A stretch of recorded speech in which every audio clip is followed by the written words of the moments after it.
Muslim English Language Institute. Reading. My bedroom. اتاق خواب من. زماد خوب خونه.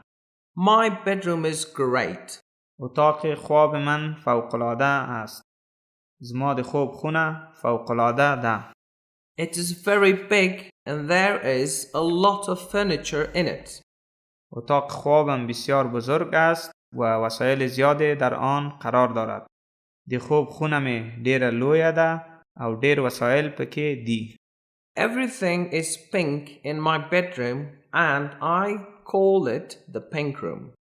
همه چیز در اتاقم رنگ گلابی دارد و من آن را اتاق گلابی می نامم.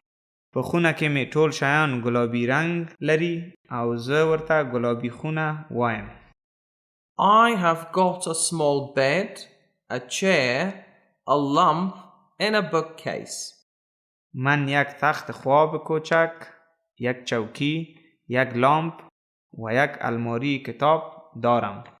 زه یو کوچنی د خوب تخت، یو چوکی، یو گروپ څراغ او د کتابونو یو الماری لرم. My desk is under the window and the lamp is on the table next to my bed.